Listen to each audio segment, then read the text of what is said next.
Video like जरूर कर लीजिए और ऐसे वीडियो लगातार फ्री में पाने के लिए चैनल को तुरंत सब्सक्राइब कर लीजिए और बेल आइकन को जरूर टैप कर लीजिए ताकि आगे भी सारे वीडियो आपको मिलते रहे। यूट्यूब में फॉलो करते हैं तो प्लीज ये वाला फ्री टेलीग्राम चैनल जरूर ज्वाइन कर लीजिएगा। सारे नोटिफिकेशन सारे अपडेट यहीं पे आते हैं, ध्यान रखिए।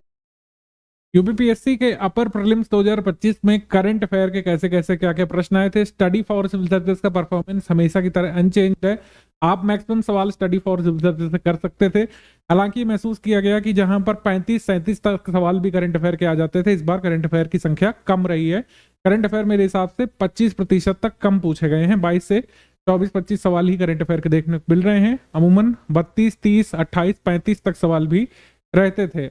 करंट अफेयर रिवीजन के समय मैंने लाइव में भी आपको बता दिया था कि ज्ञानपीठ पुरस्कार जरूरी है। ज्ञानपीठ पुरस्कार को स्टैटिक से लिंक किया है। ज्ञानपीठ पुरस्कार सबसे पहले कब दिया गया था? 1965 में एक स्टेटमेंट है। ज्ञानपीठ पुरस्कार हमने आपको बताया था कि अब 59वां भी आ चुका है। 59वां ज्ञानपीठ पुरस्कार वर्ष 2024 के लिए विनोद कुमार शुक्ल जी को मिला है और 58वां जगत गुरु राम भद्राचार्य को और इनके साथ ज्वाइंटली संपूर्ण सिंह कालरा, जिनको प्रसिद्ध कवि गीतकार जो है कह सकते हैं हम लोग गुलजार के नाम से जानते हैं, इनको दिया गया है अवार्ड।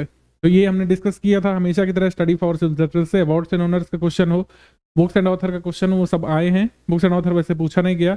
इस साल मैंने एक अजीब सी चीज देखी जो कभी मतलब आई थिंक मुझे तो नहीं लगता है कभी हुई होगी आयोग के द्वारा, कि आयोग ने समिट से कोई सवाल नहीं पूछा। कोई भी सवाल जो है समिट कॉन्फ्रेंसेस से आया ही नहीं। बड़े ताजुब का विषय है, नहीं तो समिट कॉन्फ्रेंसेस से 1-2-3 क्वेश्चन हमेशा ही पूछे जाते थे। और सवालों की बात करें करंट अफेयर में, मुझे लगता है पेपर ज्यादातर स्टैटिक बेस्ड था। करंट अफेयर में भी स्टैटिक मिलाकर ही पूछा गया, इसीलिए। तो आगे करंट अफेयर के प्रश्न अगर हम देखें, ऑपरेशन ओलिविया मैंने बता दिया था, बहुत जरूरी लग रहा है। ऑपरेशन ओलिविया ऑलिव रिडले कछुओं के आवास की सुरक्षा के लिए इंडियन कोस्ट गार्ड की पहल है, क्योंकि इंडियन कोस्ट गार्ड जो है कोस्टल एरियाज में एक्टिव रहते हैं। जनरली ओडिशा के समुद्री तट पर इसको अंजाम देते हैं। रोशिकुलिया नदी के मुहाने पर ओडिशा में करीब 7 लाख से अधिक 6.98 लाख से अधिक रिडले कछुए घोंसले की रक्षा करने में सहायता की थी इंडियन कोस्ट गार्ड ने। घोंसला बनाने का जो टाइम पीरियड है वो आपसे पूछा है। ऑपरेशन ओलिविया अगस्त के महीने के दौरान चलाया जाता है, क्योंकि ऑलिव रिडले कछुओं के घोंसले बनाने का समय होता है। ये स्टेटमेंट गलत दिया हुआ है। इसका एक्सप्लेनेशन हमारे कह सकते हैं कि नोट्स में गिवन है कि ऑपरेशन नवंबर से मई तक अंजाम दिया जाता है सालाना इंडियन कोस्ट गार्ड के द्वारा, क्योंकि यही गाहिरमाथा बीच और ओडिशा के आसपास के तटीय क्षेत्रों में ऑलिव रिडले कछुओं के घोंसले बनाने का सही समय होता है। तो इतनी डिटेल सिर्फ और सिर्फ स्टडी फॉर सिविल सर्विस देगा आपको। और जो आरोप वगैरह लगाने हैं आप लगा सकते हैं, लेकिन सिर्फ इतना ही देखिए दिया गया था। जो क्वेश्चन पूछा गया, 2 स्टेटमेंट क्वेश्चन पूछे गए और इतना ही 4 लाइन हमने आपको नोट्स में लिख के दिया। कोई जो है ज्यादा नहीं है, आसानी से डाइजेस्टिबल है और कोई भी नॉर्मल स्टूडेंट इसका रिविजन कर सकता था। तो करंट अफेयर के क्वेश्चन आयोग ने भले ही कम कर दिए हैं, लेकिन अगर आप स्टडी फॉर सिविल सर्विस को फॉलो करते रहेंगे आपके मार्क्स नहीं कम होने वाले एग्जाम में। और करंट अफेयर के क्या क्या सवाल आए थे इसको देख लेते हैं हम लोग। ये लाइफस्टाइल फॉर द एनवायरनमेंट, इसको भी अगर आप करंट अफेयर से जोड़ करके देखें, क्योंकि जहां पर भी मोदी जी जाते हैं अपनी स्पीच में मिशन लाइफ का जिक्र करते हैं और मैं हमेशा उसका बैकग्राउंड बताता हूं कि मिशन लाइफ का ओरिजिनेशन कहाँ से है। ग्लासगो में जो हुई थी COP26 2021 में, वहां पर जाकर के मोदी जी ने इसको प्रस्तावित किया था और भारत में आकर के इसको कब लॉन्च किया था मिशन लाइफ को 2022 में अक्टूबर में। कहाँ से? केवड़िया गुजरात में। ये हमने सब करंट अफेयर के वीडियो में रिवाइज कराया है। Monthly current affair study for civil service का देखा करिए, वो स्क्रीन रिकॉर्डेड फॉर्मेट में आता है। अगर आप चाहेंगे तो उसको हम लोग लाइव भी आगे रिकॉर्ड कर सकते हैं अगर डिमांड रही तो। आगे और कौन कौन से प्रश्न पूछे गए थे? ये पंबन ब्रिज मैंने कहा था बहुत जरूरी है, इसकी सारी डिटेल हमने दे दी थी। भारत का पहला वर्टिकल लिफ्ट सी रेल ब्रिज था पंबन ब्रिज। इसका उद्घाटन केंद्रीय मंत्री रेल मंत्री अश्विनी वैष्णव और तमिलनाडु के राज्यपाल RN रवि के साथ मिलकर के किया गया था। पंबन ब्रिज ने 105 वर्ष पुराने पंबन ब्रिज को रिप्लेस किया है। इसकी लंबाई मुझे एक्सपेक्टेड था पूछेंगे, लेकिन नहीं पूछा। बल्कि क्या पूछा है कि इसको किसने डेवलप किया? रेल विकास निगम लिमिटेड ने। तो कोई भी स्ट्रक्चर बने वो कैसे बना है जरूरी है। अब आप कहेंगे कि ये तो भाई हिस्ट्री का सवाल है। बेशक ये हिस्ट्री का सवाल है, लेकिन जब केसरी का पार्ट 2 अक्षय कुमार जी का आया था, मैंने बताया था कि कोई भी हिस्टोरिकल इवेंट चर्चा में है तो उसके बारे में पूछा जा सकता है। जलियांवाला बाग कांड के बाद चित्तूर शंकरन नायर ने जो है इस्तीफा दिया था वायसरॉय की एग्जीक्यूटिव काउंसिल से और जनरल डायर को दोषी भी ठहराया था। इसके लिए देखिए सब हमने ये करंट अफेयर के नोट्स है ना कि हिस्ट्री के, ये देखिए दिया हुआ है। शंकरन नायर पर एक पूरा पैराग्राफ मैंने डेडिकेट किया था जब ये इवेंट चर्चा में था।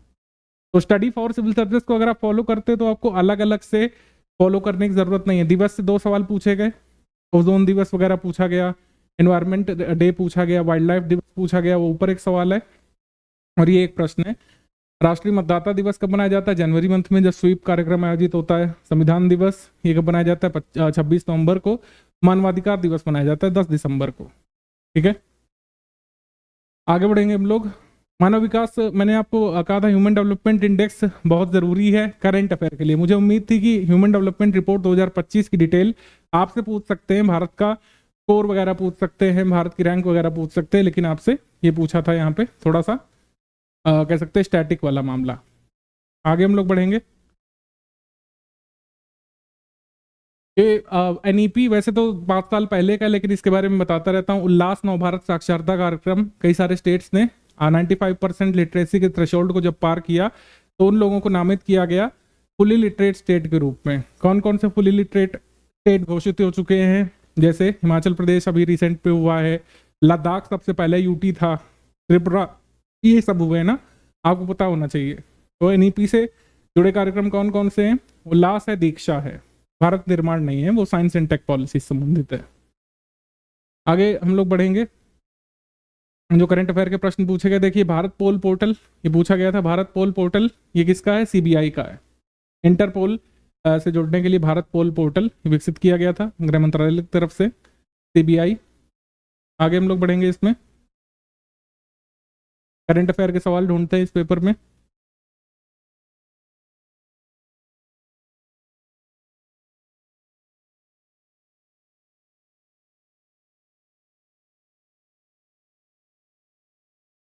ये आप देखिए, पूर्वोत्तर के लिए महिला उद्यमिता कार्यक्रम स्वावलंबिनी के बारे में क्या सही है। यहाँ पर स्पेसिफिकली मैंने कौशल विकास उद्योग मंत्रालय बताया था कि नहीं बताया था? कौशल विकास और उद्यमिता मंत्रालय बताया था कि ये आप ध्यान रखेंगे, कौशल विकास और उद्यमिता मंत्रालय। और आपसे ये भी कहा था महिला उद्यमिता में जानबूझ करके आपको ये देगा महिला एवं बाल विकास मंत्रालय, इसको इग्नोर करिएगा। जिन लोगों ने वीडियो देखा है आप लोग इसको इंडोर्स करिए। कमेंट सेक्शन में मैंने स्पेसिफिकली बताया था कि इसमें मंत्रालय जरूर पूछा जा सकता है, देखिए पूछा गया। ठीक है, ये न्यूज़ है। आगे हम लोग बढ़ते हैं। आगे करंट अफेयर के सवालों में देखेंगे। ये देखिए आप, इसमें खंजर का 12वां अभ्यास पूछा गया। खंजर एक्सरसाइज भारत किसके साथ करता है? किर्गिस्तान के साथ करता है। जानबूझ करके इस पेपर में मैं देख रहा हूँ, जानबूझ करके 4 ऑप्शन दिए गए हैं। पहले 2 ही होते थे, 1-2 होते थे, अब 4 ऑप्शन आयोग देने लग रहा है। ठीक है, कई सारे स्टैटिक के सवाल भी आप कर सकते हैं। हमारे करंट अफेयर के वीडियो से देखते हैं तो ये ऑप्शन आप एलिमिनेट कर सकते थे, पहला वाला, क्योंकि आईएसए में तो लगातार नए मेंबर्स जुड़ते जा रहे हैं। 100+ मेंबर्स हो चुके हैं और 90+ जो है रेटिफाई भी कर चुके हैं एग्रीमेंट को। तो ये फर्स्ट वाला तो इनकरेक्ट हो ही जाएगा आईएसए के बारे में। इसमें 38 सदस्य नहीं है इंटरनेशनल सोलर अलायंस में। ये सब हम बताते रहते हैं। कई सारी स्टैटिक चीज़ों का भी रिवीजन में कराता रहता हूँ अपने करंट अफेयर में। जैसे बुकर प्राइज किससे मिला है? बुकर प्राइज जो है बानू मुश्ताक को मिला है। ये बीपीएससी में भी पूछा गया था, ये भी हमारे करंट अफेयर में गिवन है। ज़्यादातर सारे के सारे सवाल आपको मिल जाएंगे हमारे करंट अफेयर से, और स्टैटिक का रिवीजन भी हम आपको कराते रहते हैं इसीलिए। ये देखिए, ये जो है पद्म विभूषण का है। मैंने कहा पद्म विभूषण जरूर ध्यान रखिएगा। देखिए एग्जाम में आया है, कौन से क्षेत्र संबंधित है, ये एग्जाम में आया है। ये पद्म विभूषण 2025 के अवॉर्डी। पुष्कर कुंभ मेला ये भी हमारा कराया हुआ है। अभी तुरंत इसका स्क्रीनशॉट मुझे नहीं मिला है, लेकिन पुष्कर कुंभ मेला ये हमने उत्तराखंड करंट अफेयर में भी कराया था। ये माणा में आयोजित किया गया था पुष्कर कुंभ मेला, मई 2025 में। आगे बढ़ा जाएगा। ये मिष्टी कार्यक्रम ये भी मैं रिवाइज कराता रहता हूँ। मैंग्रोव फॉरेस्ट के लिए है और बीपीएससी में भी इसको पूछा गया था। ये बजट 2023 की है ना, ये 2019 यहाँ पे दिया हुआ है। तो कई सारे थोड़ा पहले के भी जो कार्यक्रम है उससे संबंधित अपडेट्स हम आपको कराते रहते हैं। ठीक है, आगे बढ़ते हैं। और करंट अफेयर के जो प्रश्न पूछे गए थे,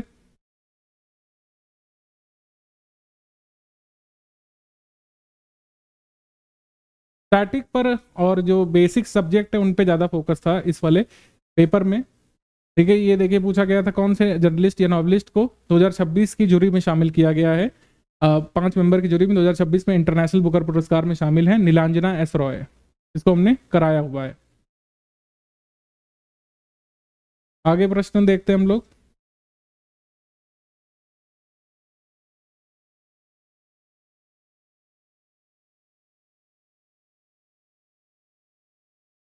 ये करंट अफेयर में हमने कराया है, वार्षिक भूजल गुणवत्ता रिपोर्ट ये किसके द्वारा दी जाती है? ये हमने बताया था कि इसको मिनिस्ट्री ऑफ जल शक्ति ने जारी किया है, लेकिन केंद्रीय भूजल बोर्ड ने इसको तैयार किया है। सेंट्रल ग्राउंड वाटर बोर्ड ने इसको तैयार किया, annual ground water quality report को। इसका स्क्रीनशॉट हमारी टीम आपको दिखा देगी टेलीग्राम में।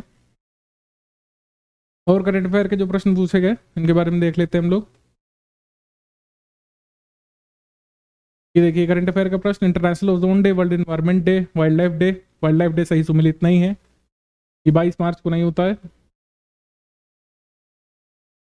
ये देखिए ये सितंबर 2025 का पहला एमसीक्यू अगर आपने सॉल्व किया होगा स्टडी फॉर सिविल सर्विसेज का, इसमें लिखा है ग्लोबल मतलब ये वैश्विक वित्तीय स्थिरता रिपोर्ट किसके द्वारा जारी की जाती है? ये IMF के द्वारा जारी की जाती है। वैसे तो स्टैटिक है। ऐसे ही वैश्विक वेतन रिपोर्ट ये ILO जारी करता है, ये भी हमने कराया है। ग्लोबल वेजेस रिपोर्ट ILO जारी करता है, ये भी हमने कराया है। और आगे बढ़ते हैं।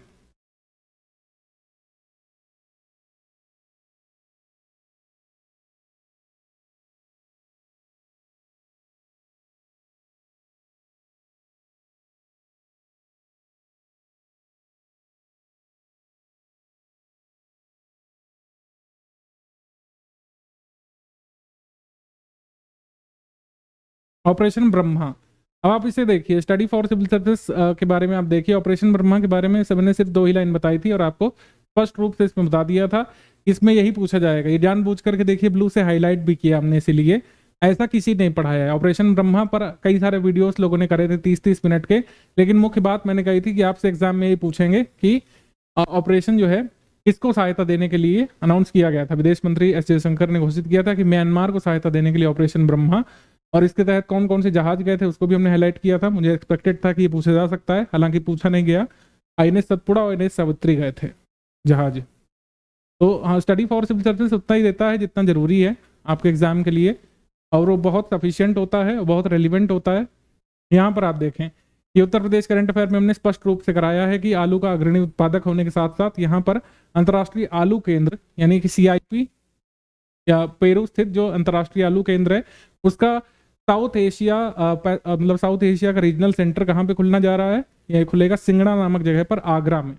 यहाँ पर अलीगढ़ दिया हुआ है, यहाँ पर अलीगढ़ दिया हुआ है, जबकि ये खुल रहा है आगरा के सिंगड़ा में। ये हमने आपको बताया था, जरूरी हो सकता है। ये देखिए आया एग्जाम में।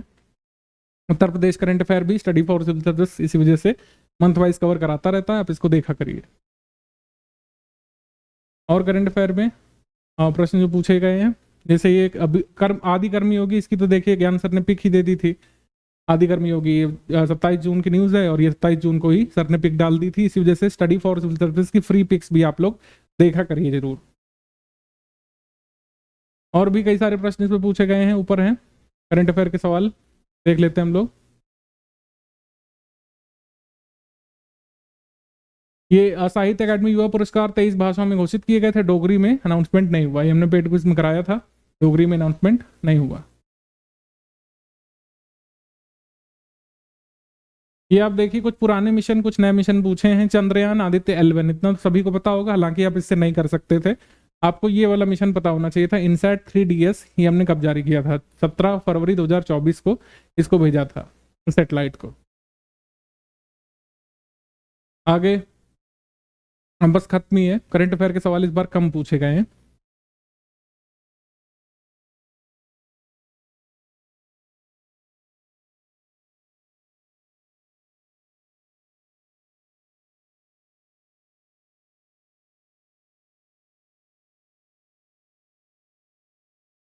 बाकी ये मोबाइल के बारे में हमने आपको बताया था कि India second largest mobile manufacturer बन रहा है, ठीक है।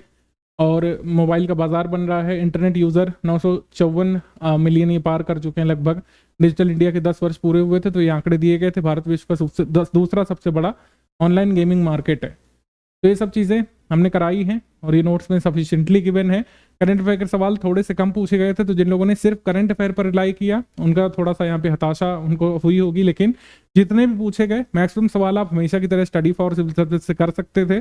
आपको मैं बता दूं कि हमारा 2026 का पेड बैच चल रहा है। 2025 यूपीपीएससी मेंस के लिए हमने कंप्लीट पेड बैच शुरू किया। ये स्टडी मटेरियल का बैच है, ये कंप्लीट जनरल हिंदी की तैयारी का बैच है, बहुत नॉमिनल फी पर, और 120 दिन का आंसर राइटिंग का कोर्स है। आप इसको ज्वाइन करके यूपीपीएससी मेंस 2025 की पूरी तैयारी कर सकते हैं, और यूपीपीएससी 2026 का प्रीलिम्स के लिए शुरुआत से हमारा बैच शुरू होने जा रहा है, उसको ज्वाइन करके आप पूरी तैयारी कर सकते हैं। हमारे साथ जुड़ करके इन गिवन नंबर्स पर कॉल करके व्हाट्सएप मैसेज करके अधिक जानकारी प्राप्त की जा सकती है।